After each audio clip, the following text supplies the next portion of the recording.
అతి తక్కువ వడ్డీ రేట్లకే పొందండి Punjab national bank home loans, car loans. Zero processing fee, zero documentation charges. వెంటనే మీ బ్రాంచ్ ని సంప్రదించండి.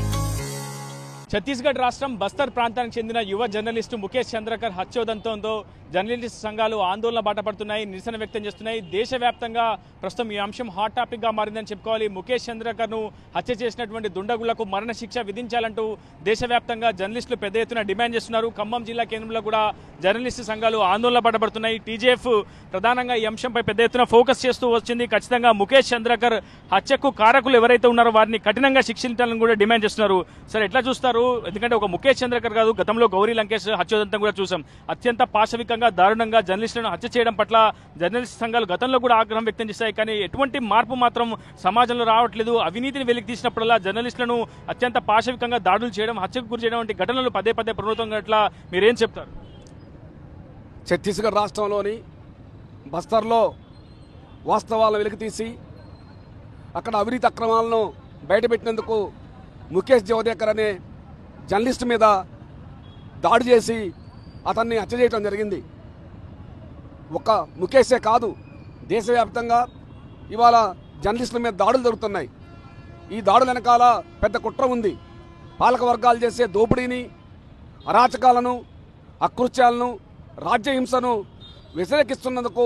వ్యతిరేకిస్తూ వాస్తవాలను ప్రజలకు తెలియజేస్తున్నందుకే ఇవాళ ఈ రౌడీ ముక్కలు దాడి చేస్తున్నాయి. ఈ దాడిని Telangana union of working journalist, Telangana journalist ఫోరంలు తీవ్రంగా ఖండిస్తున్నాయి. అంతేకాదు, ఇంతకు ముందైన గౌరీ లంకేష్ లాంటి సీనియర్ జర్నలిస్టులను కూడా చంపినప్పటికీ ఇప్పటివరకు ఎలాంటి దోషులు దొరకలేదు. దోషుల్ని అరెస్ట్ చేయటం, న్యాయస్థానాలు పంపడం కాదు, దోషుల మీద కఠినంగా శిక్షించాలి. అలాగే జర్నలిస్టుల ఇవాళ ముఖేష్ కుటుంబాన్ని ప్రభుత్వం ఆదుకోవాలని తెలియజేస్తున్నాం. ప్రెస్ క్లబ్ ఆఫ్ ఇండియా కూడా ఈ ఘటనపై స్పందించింది. ఒకవైపు 33 ఏళ్ల వయసులోనే దేశవ్యాప్తంగా ఒక ప్రత్యేక గుర్తింపు సాధించినటువంటి జర్నలిస్ట్గా ముఖేష్కు మంచి పేరు కూడా ఉంది. సో ఇలాంటి జర్నలిస్ట్ను ఈరోజు జర్నలిస్ట్ సంఘం కావచ్చు, ఇట్లా సమాజం కోల్పోవడం పట్ల మీరేం చెప్తారు? ఒక ముఖ్యమైన జర్నలిస్ట్ని యావత్ భారతదేశం కోల్పోయింది. ఛత్తీస్గఢ్ రాష్ట్రానికి సంబంధించినటువంటి బస్తర్ ప్రాంతంలో అతి కిరాతకంగా ఒక యువ జర్నలిస్టుని అక్కడ కాంట్రాక్ట్ హత్య చేయడానికి మేము తీవ్రంగా ఖండిస్తూ ఉన్నాం. ఇది బీజేపీ పాలిత ప్రాంతంలో ప్రధానంగా గతంలో గౌరీల శంకర్ హత్యను చూసుకున్నప్పటి నుంచి మొదలుకొని ఇప్పటివరకు యూపీ, ఛత్తీస్గఢ్, అదే నేపథ్యంలో హర్యానా, మధ్యప్రదేశ్ ప్రాంతంలో కూడా తీవ్రమైనటువంటి దాడులు కొనసాగుతూ ఉన్నాయి. ఈ దాడులను మేము తీవ్రంగా ఖండిస్తూ ఉన్నాం. బీజేపీ ప్రాంతంలోనే ఎందుకు ఇలా జరుగుతూ ఉన్నాయి, ఆ పాలిత ప్రాంతంలో ఆ ప్రభుత్వం ఏం చేస్తుందని మేము ప్రశ్నిస్తూ ఉన్నాం. ఇలాంటి హత్యని తీవ్రంగా ఖండిస్తూ ఉన్నాం. ప్రభుత్వం ఎక్కడైనా కళ్ళు తెరవాలి. ఇలాంటి దాడులకు పాల్పడుతూ జర్నలిస్టులు భయభ్రాంతులకు గురి చేస్తున్న వారిపై చట్టపరమైన చర్యలు తీసుకొని మరణశిక్ష విధించాలని చెప్పేసి మేము డిమాండ్ చేస్తా ఉన్నాం.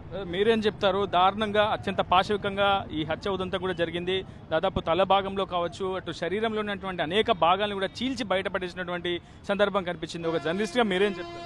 ప్రభుత్వానికి, ప్రజలకు వారధిగా పనిచేస్తున్న జర్నలిజంపై ఇలాంటి దాడులు, హత్యలు హేయమైన చర్య. హత్యకు పాల్పడిన వారిని మరణశిక్ష విధించాలి. ఖమ్మం జిల్లా కేంద్రంలో టీజేఎఫ్ జిల్లా అధ్యక్షుడు ఆకుదూరి ఆదినారాయణ గారు, ప్రధాన కార్యదర్శి చిరారవి గారి ఆధ్వర్యంలో నిరసన చేపట్టాం. జర్నలిస్టులకు ప్రభుత్వం రక్షణ కల్పించాలి. ఇలాంటి పునరావృతం కాకుండా చూడాలి. పెద్ద ఎత్తున ఆగ్రహం అయితే వ్యక్తం చేస్తున్నారు. ఖచ్చితంగా నిందితులపై మరణశిక్ష విధించాలి నిందితులకు అని చెప్పి కూడా డిమాండ్ చేస్తున్నారు. దాదాపు 33 ఏళ్ల వయసులోనే దేశవ్యాప్తంగా అత్యంత ప్రముఖ జర్నలిస్టులు ఒకరుగా ముఖేష్ ప్రత్యేక స్థానం దక్కించుకున్నారు. కానీ ఈ రోజు ముఖేష్ చంద్రకర్ లేని లోటు మాత్రం చాలా స్పష్టంగా కనిపిస్తుంది. ప్రెస్ క్లబ్ ఆఫ్ ఇండియా కూడా ఈ అంశంపై రియాక్ట్ అయింది. అయితే ప్రధానంగా ఈ అంశంపై జర్నలిస్టుల హత్యోదంతాలపై కావచ్చు, భౌతిక దాడులపై సుమోటోగా కేసులు నమోదు చేయాల్సినటువంటి అవసరం ఉంటుంది. కానీ అటువంటి పరిస్థితి ఎక్కడ కూడా కనిపించినటువంటి సిచ్యువేషన్ ఉంది. మీరేం చెప్తారు?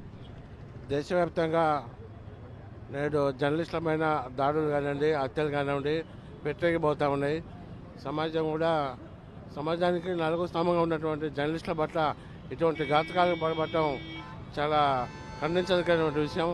ఇటువంటి నేరాలు కానివ్వండి, ఇటువంటి దాడులు కానివ్వండి భవిష్యత్తులో జరగకుండా కేంద్ర రాష్ట్ర ప్రభుత్వాలు కఠినమైన చర్యలు తీసుకోవాల్సిన అవసరం ఉంది. మొత్తంగా జర్నలిస్టు ముఖేష్ చంద్రకర్ హత్యోదంతంపై పెద్ద ఎత్తున జర్నలిస్టు సంఘాలు ఆగ్రహం వ్యక్తం చేస్తున్నాయి. నిందితులపై కఠిన చర్యలు తీసుకోవాలని డిమాండ్ చేస్తున్నాయి. ముఖేష్ చంద్రకర్ కుటుంబాన్ని కూడా కేంద్ర రాష్ట్ర ప్రభుత్వాలు ఆదుకొని కొంత భరోసాగా కల్పించాల్సిన అవసరం ఉందని కూడా జర్నలిస్టు సంఘాలు ఆందోళన చేసిన సిచ్యువేషన్ ఉంది. ఇది video reporter Uday, RTV Khammam నుంచి. మరిన్ని వీడియోస్ కోసం ఛానల్ ని సబ్స్క్రైబ్ చేయండి. లేటెస్ట్ అప్డేట్స్ కోసం వాట్సాప్ ఛానల్ ని ఫాలో అవ్వండి. ఆ లింక్ డిస్క్రిప్షన్ లో ఉంది.